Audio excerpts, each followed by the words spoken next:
I am the one and only Charlotte, the original slab queen and the untouchable South Park diva by way of the VA. Get ready for some real, raw, and uncut content with exclusive interviews. This is Charlotte, South Park diva. I got to keep the South in there. I got to represent the South. But we is here to talk about life. Life, everybody have life. So we here with Mr. Donn Scorpio. Ms. Scorpio, introduce yourself. I'm Donn Scorpio, CEO of JU23 Empire. Many of y'all follow me on Instagram, and those who don't, follow me at Donn Scorpio _ or y'all can follow me on what's that the new app? TikTok. Y'all follow me on TikTok. I got a nice platform on there. If y'all ain't follow me on TikTok the same way. Donn Scorpio, 5901 Selinsky, VA, baby, dead. Okay, you from the VA? Yeah, not born in Jeff Davis, but raised in the VA. Okay. So what was it like living in the VA? At one time, living in the VA, I thought it was cool because for some fact I thought the whole world lived like that, the way we was living, until later on I found out, looking at TV and, going to the parts of, H-time. But for the time being, for many years, it was cool, just running up and down the hood, and it's amazing how I look at kids these days, they don't go outside, a teenager or whatever now, because they so stuck in the house. But back then, we didn't have cell phones, and we didn't have PlayStation 5 and all the stuff, et cetera, that the people have today. And it seemed like they died out of it, people on the news killing their people behind it. And back then, we had the most of the time, we didn't have nothing, but each other. So it was cool playing marbles, climbing trees, and jamming NWA, listening to cars pass by. Not like we had our own boom boxes, but when cars pass by periodically, we'll bop our head, throw the deuce, south side, and go back to playing marbles. Okay, you from both sides of the town. Your daddy from the north and your mama from the south. So what you say the difference in and being raised on both sides? Well, it was a big difference because my daddy's side was more like, in the church, they was churchgoers, taxpayers, been to the military, served the country, and it was total opposite different from my mom's side because they ain't been to the military, They was grinding and hustling, so, I speak on the tax side, and they jammed rap and hip-hop and, woo jury and was flamboyant, but my dad's side was the opposite of everything. And when you go over there, you see, hey, yes ma'am, no ma'am. But my grandmother always said we didn't have to say that, but we still said it around, company. And, it was like more of a peace, humble place. The whole street was like that. The whole street that she lived on, older people, church goers, no swingers and hip hop and jewelry. They didn't care about all that. But it was a total difference, a very total difference.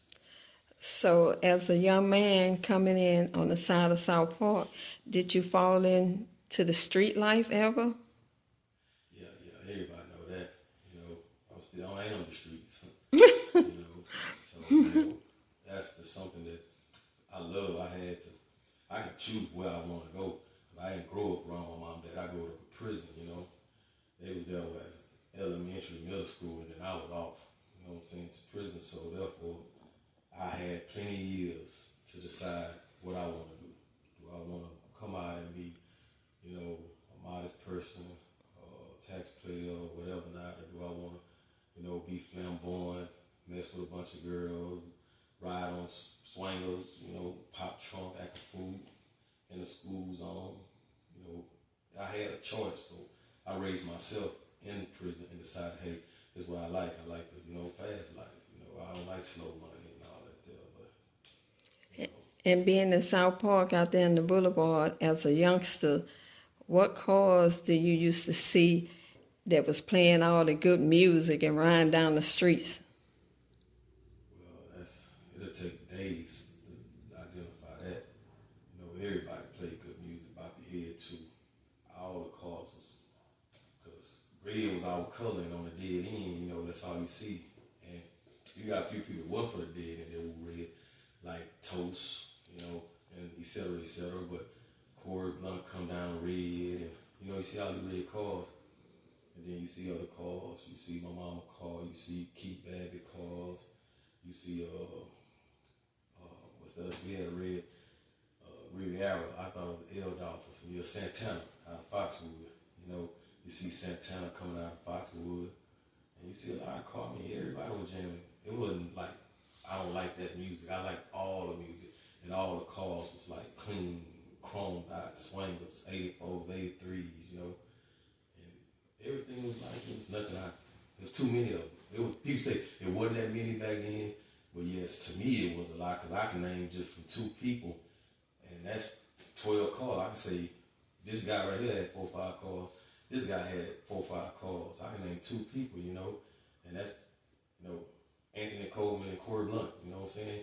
So I don't see where people always say wasn't that many cars back then. I don't know if they looking at it as a survey of Texas. They looking at the survey as the whole Houston. I don't know what the survey, but to me, sitting on the block playing bingo and looking at the cars, I feel there was a bunch of cars at the time on Slab. And you being a youngster, coming up to be a teenager, you say you used to hang out at Reed Road and then back had the car wash, washing the slabs. Yeah, not Reed Road, Van Fleet. Down there by Doolittle. Yeah. Okay. Van Fleet and Martin Luther King. Once you cross over Blanford, turn to Crestridge. I used to watch cars, and there used to be a churches right there and a car wash next to it. And they tore the churches down, and they tore the car wash down as well. And people still chill at that local spot, and they got a different store right there in the Boost Mobile in a little parking lot where a female be having on food truck there. But, you know, it's still a local spot. It's like, it's marked for life, you know, long slabs and hustlers around, that'd be the spot everybody go to still yet. Even on Martin Luther King Day, if you come down the boulevard, that'd be the spot and across the street in that field with most of the cars be slabs, toys, all type of stuff be out there, you know, in that same spot. And when you got older as a teenager, what type of car did you have first? First car I ever had was a Slamback 87 Seville. I had a Slamback Seville. I bought it in Spring, Texas for $2,500 from this cat out there in the Forest Apartments off in Period Valley. And then from 1960. That was the first car I ever had. Okay. And there was a, didn't you have a slantback at one time? That was a Slamback. There was a slantback? Okay, and what's the other car you had? After that, I bought a Chevrolet aluminum. And then I came across a white-on-white L-Dog. And I bought the white-on-white L-Dog, and it was on disc. And had a grill on it, but not the lady. I put the music in it. Late night, my pops came out there trying to figure out what I was doing to the car. And asking me, you know, a few questions. He didn't ask too many questions. He don't talk too much, you know. He just like, what you doing to it? I told him I put music in it. He's like, oh, this your car. I said, shoot, you see the keys in this shit. And he just looked at the motor and he didn't say nice car, you know, I'm happy for you. And I didn't kill. I was chilling with my niggas. They was happy. So I was like, I didn't look for him at that age to be happy for nothing for me anyway. But he just went back in. And we finished installing the 12. And we jammed all night. We loud out there. People thought white folks gonna come out there and trip. They looked and saw it was me. And they was cool with it because not knowing, they was calling me KOS. And it was standing for King of Spring off 1960. I didn't even know they was calling me King of Spring, but come to look at it, I was the first one with Stay Flow in his jeans. I was the first one coming out there talking like no one saying what it do, hold up, man, and say man, hey man. None of them wasn't talking like that over there. None of them wasn't wearing Southside fades. None of them was wearing starch and Stay Flow in the clothes. And I got pictures from way back then with me standing in front of Jack Box and all the hustlers out there, and I'm in Jabos, starchy Archie, Southside fade. And all them got afros and dickies and muscle shirts, so I was like, I brought a new look out there for them. And they started trending as time went on. So, in other words, you brought some of the South side to the North. Yeah, everybody know that. Okay. Okay.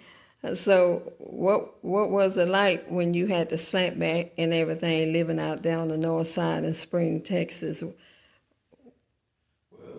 it was at the point we was in the midst of, I'm gonna call it war. When people started dying, it's war. So I was living out there in the midst where they was having this south side, north side wall.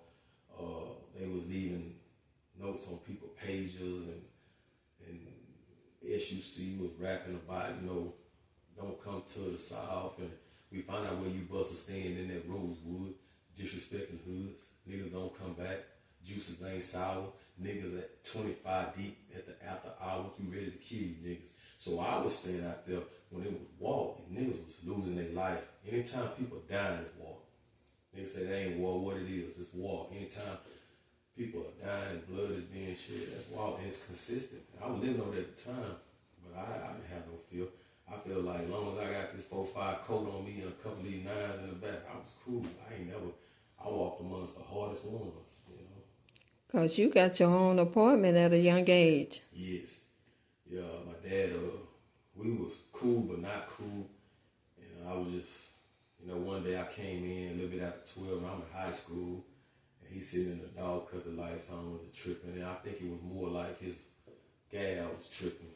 He coming in here 15 years old after 12 o'clock. And I feel at the time I shouldn't have no curfew. I'm packing guns, I'm hitting licks, I'm riding, I'm doing whatever. I'm hanging with people twice my age. I shouldn't be coming here. So he made a statement, He made a statement a few times before, but he don't know I was already planning to get out of his trap. The first time he made a statement, this is house, you get out, I didn't have money. But in my mind, I said, I'm going to get the F out of this house. He just don't know. So we went on, our days go. Hey, what's up? Good morning, good night, whatever. But I was already planning to get out of this trap. But when somebody tell me something about getting out their house, they don't be knowing. I already be planning. I'll be putting money up and calling people to go live with them. I'll be trying to get out that situation. Okay. And as time went on and you got older and you say you had a white BMW exclusive, so tell us about the life when you got older. Oh, yeah. The white one I had when I was San Antonio and get it. And that was my first BMW. I had one out there to San Antonio and got it. And when I first came back through Houston, the first place I went to was my brother's spot. Was my brother's spot, and that was Pitbull on the north side. So when I pulled up on him, I just knew he was going to be a guy that liked the type. He liked the type of car, but I know he was going to be the one that, to be happy for me. So, I ain't going to pull up on somebody I know always got something to say negative no matter what it is. Instead, just be happy. So, I went to his house first and foremost. He liked it. He went crazy about it. And it was 745, 520 turbo exclusive. When them cars first came out, they were 169, And I had got from San Antonio, and it's on my TikTok when I'm driving it back from San Antonio. And after that, I come down OST out for to go home. I said, man, let me swing down OST to see what's going on. They had all the slabs out, everybody chilling. I look over to the left side, I see the red line. And that was Big Rig and P-Way and them. So I see my boy P-Way. I pulled up on the side of the stove. Pull up behind him, he jumped back. He didn't know who it was at first. I jumped out, he started smiling, showed me love. I told him, yeah, this is my new whip, man, I'm always coming with something new. He was like, man, it's you. Man, it's a twin turbo. This boy, what's this 750? I said, it's bigger than 750, 745, I exclusive. 520 turbo. He got in the inside, checked it out. Man, P-Way went crazy. He loved it, we had some more small talk.